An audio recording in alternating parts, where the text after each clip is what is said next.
네, 세 분 어서 오십시오. 안녕하십니까?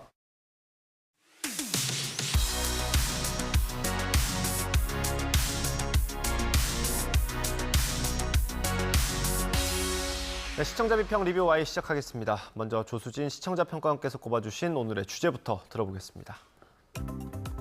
최근 전국 도심 곳곳에서 음주운전 사고가 잇따라 발생하고 있습니다. 가장 보호를 받아야 할 어린이 보호구역에서까지 참담한 소식이 끊이지 않고 있는데요. 스쿨존 내 교통사고 처벌을 대폭 강화했음에도 음주운전 사고는 끊이지 않고 있습니다. 이런 상황에서 언론은 어떤 목소리를 내야 할까요? 오늘 시청자 비평 리뷰와의 시간, YTN이 전한 음주운전 사고 보도 살펴봅니다. 네, 음주운전 사고 안타까운 소식 저도 뉴스하면서 많이 전해드렸는데 실장님 예전이랑 요즘이 좀 어떻습니까? 저희가 사실 YTN뿐만 아니라 많은 매체에서 음주운전의 문제점, 위험성을 경고하는 보도를 굉장히 지속적으로 하고 있습니다. 반복적으로 하다시피 할 정도인데 그래도 줄지 않는다는데 굉장히 어떻게 보면 좀 낙담을 하고 그러면서 또 계속 이걸 보도해야 되겠다라는 생각을 갖게 됩니다. 특히 이제 언론 매체이기 때문에 공직자라든지 공직 후보자의 음주운전 사실이 드러날 경우에는 굉장히 과거보다 엄격한 기준으로 보도를 하고 있는 것도 사실입니다. 그럼에도 불구하고 줄지 않고 있기 때문에 언론 매체로서는 어떤 불의의 피해자가 생기지 않도록 어린이 피해자라든지 저소득 가장의 피해자가 생길 경우 사회적 관심도 많기 때문에 저희가 사실 적극적으로 문제를 제기하는 편입니다. 그리고 또 제도적인 보완 대책이나 해결책은 없는지 그런 것도 저희들도 함께 찾아 나가야 될 것 같다고 생각합니다. 네. 앞서 말씀드린 것처럼 최근에 음주운전 사고로 초등학생이 숨지고 또 한 가정의 가장이 숨지기도 했는데 YTN 보도는 어떻게 전했는지 정리해 주시죠. 네, 그 YTN 홈페이지에서 4월 1일부터 15일까지요. 약 2주 동안 음주운전 사고를 키워드로 기사를 검색해 봤습니다. 약 60여 개의 보도가 나왔었는데요. 중복 기사나 이제 단순 언급 기사를 제외한다고 해도 이 보름 기간에 50개의 보도가 있었다라는 점은 결코 적은 숫자가 아닐 겁니다. 음주운전은 중범죄임을 인식해야 한다는 그 사회적 여론 공감대가 이전보다 상당히 높아진 경향이 이 뉴스 건수에 반영된 것이 아닌가 짐작하게 하는데요. 그만큼 음주운전 발생 건수가 줄면 참 좋았을 텐데요. 경찰, 대낮 음주운전 단속 2시간 동안 55명 적발. 이 보도에서 확인한 바로는 좀 아니었습니다. 음주운전 사고가 낮 시간대에 발생하는 비중이 이 4월 초까지 집계해본 결과 41.2%였다고 하거든요. 1년 전 같은 기간에 22.9%에 비해서 이제 늘었다라는 보도였습니다.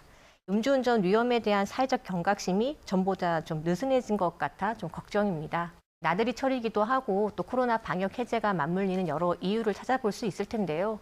이 반복되는 음주 교통사고 소식이 더 이상 들리지 않기를 좀 바랄 뿐입니다. 이제 음주운전이 이렇게 늘어난 만큼 YTN 보도도 굉장히 많아졌습니다.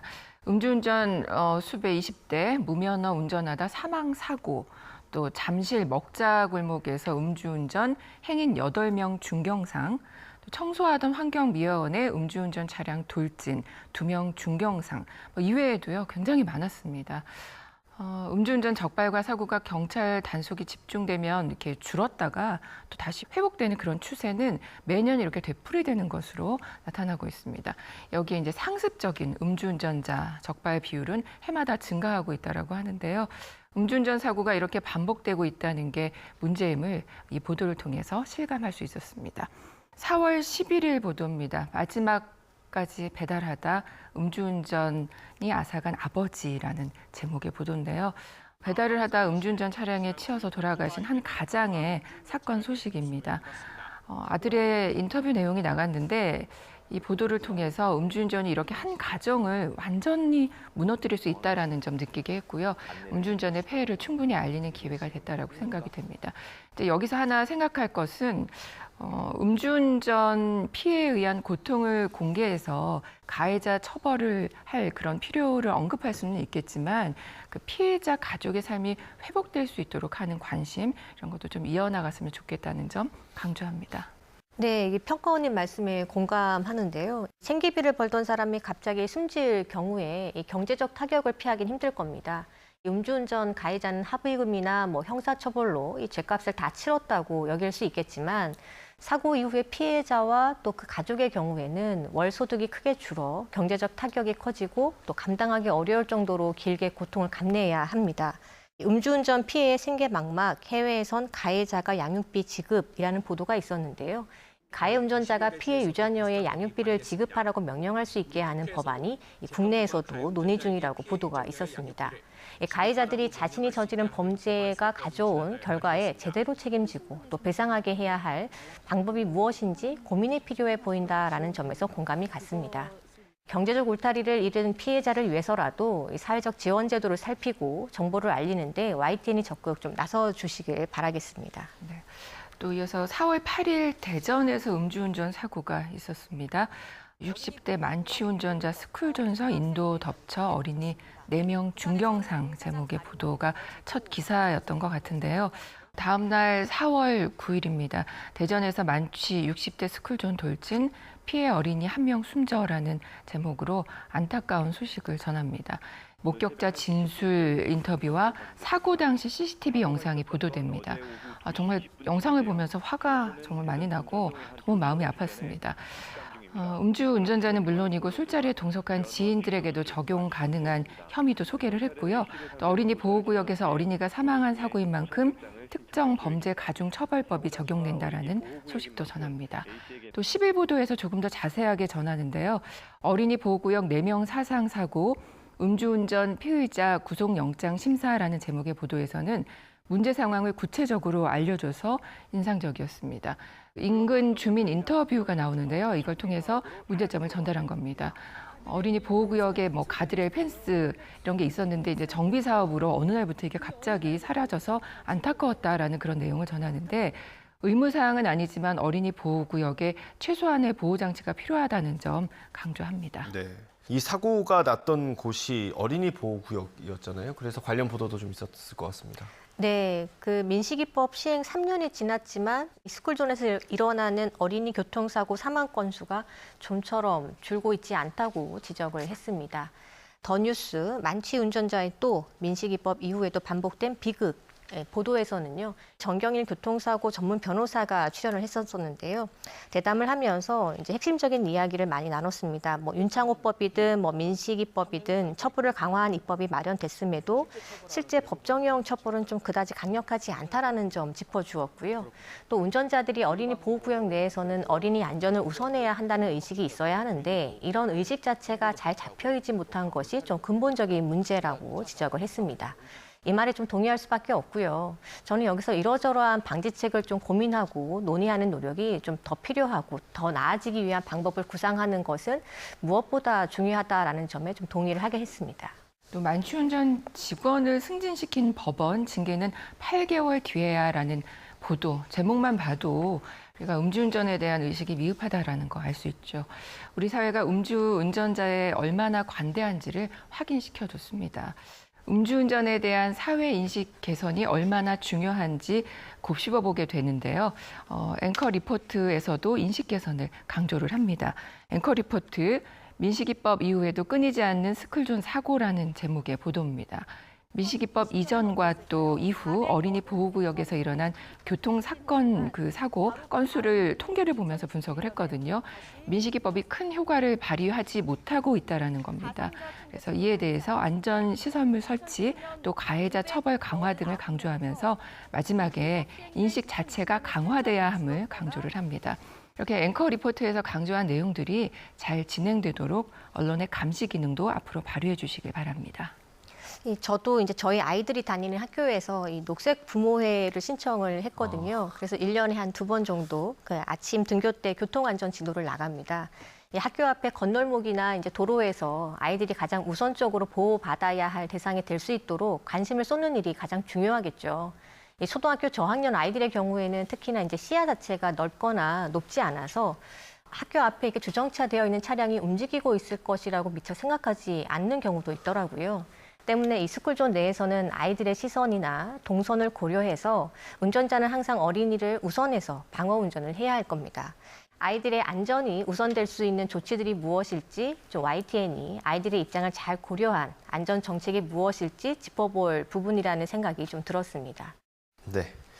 음주운전을 하면 안 된다는 인식은 뭐 예전부터 있고 법으로 그렇게 돼 있기 때문에 인식이 계속 이어져 오는 거고요. 또 최근에는 그 심각성이 굉장히 많이 부각이 되지 않았습니까? 그런데도 이렇게 근절되지 않는 이유는 뭘지 또 고민해 볼 필요가 있을 것 같아요. 네, 음주운전 사망사고 때마다 그 급물살을 타듯이 논의를 반복하고 있는데 이 음주운전자에 대한 관리 정책이 좀 강화될 필요성에 대해서 YTN이 좀 더 보도를 늘려야 한다라는 생각이 들었습니다.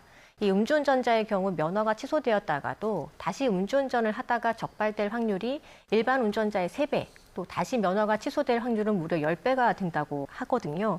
그래서 외국 같은 경우에 이 음주운전자에 대한 관리 정책으로 3개월 이상, 또 1, 2년이나 뭐 최대 4, 5년까지 음주 재활 프로그램이 있다고 합니다.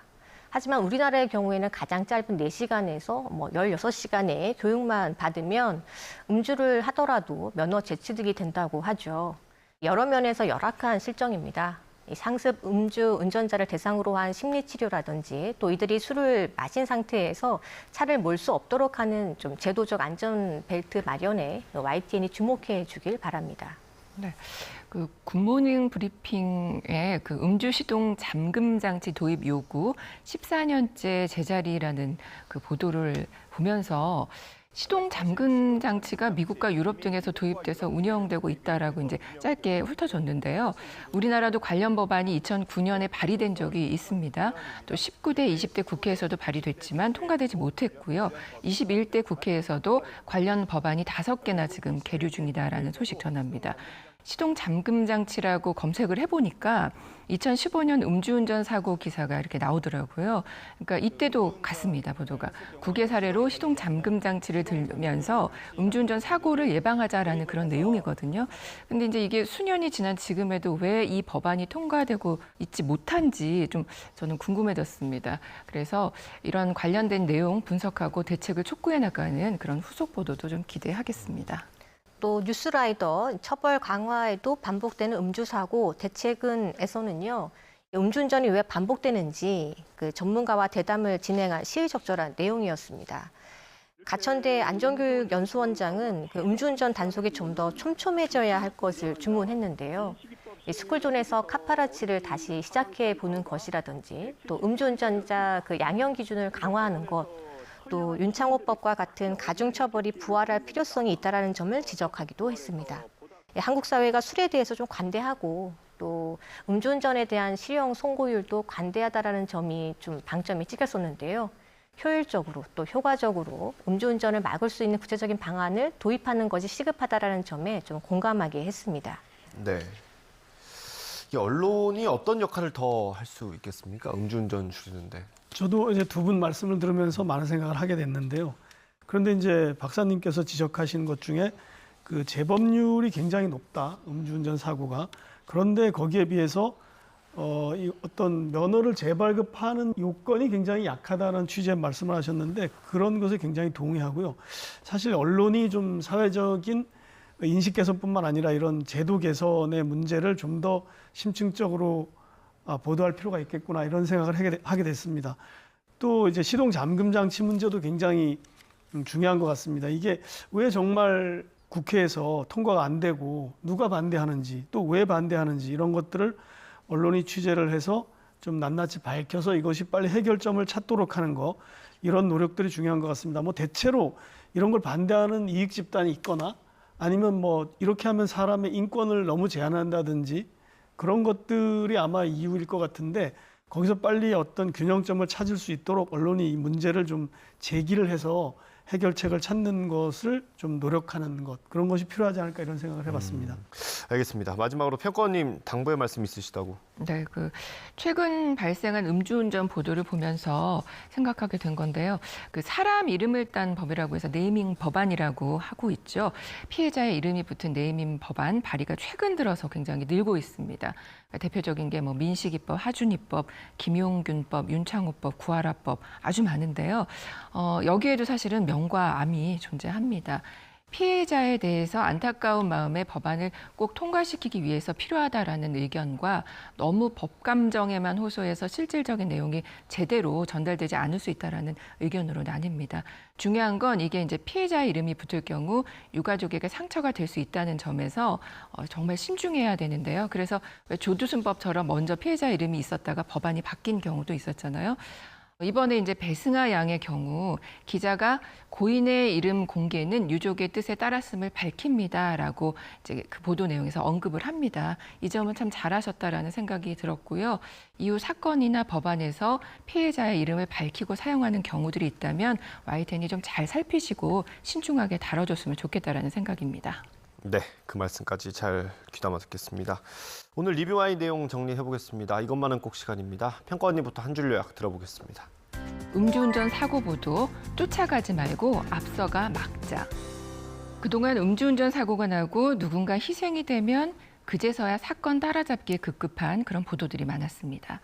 이제는 사건 전달에 그치지 말고 실질적인 제도 개선, 인식 개선을 목표로 해야 됩니다.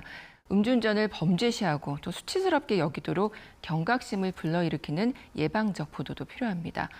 음주운전이 살인이 아니라 취중 실수로 여기는 그런 인식 개선돼야 됩니다. YTN이 이 일에 앞장서 주시기 바랍니다. 네, 다음 김수정 박사님 한 줄 평 들어보겠습니다. 끊이지 않는 음주사고, 안전벨트 역할, 언론이 해내주길. 음주운전으로 인한 교통사고 발생 및 피해를 고려해 보면 음주운전을 예방하는 것이 무엇보다 중요하다 하겠습니다.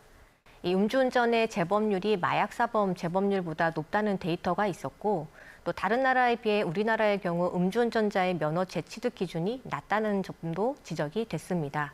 음주운전으로 교통사고가 발생하면 중대한 피해를 입힐 수 있다는 측면에서 음주운전자에 대한 처벌과 불이익을 강화해 나가는 것은 불가피하다고 생각합니다. 실질적인 대책 마련을 강구하는 보도가 YTN에서 지속됐으면 합니다. 네, 오늘 리뷰와의 순서는 여기서 마치도록 하겠습니다. 세 분 오늘 말씀 잘 들었습니다. 감사합니다.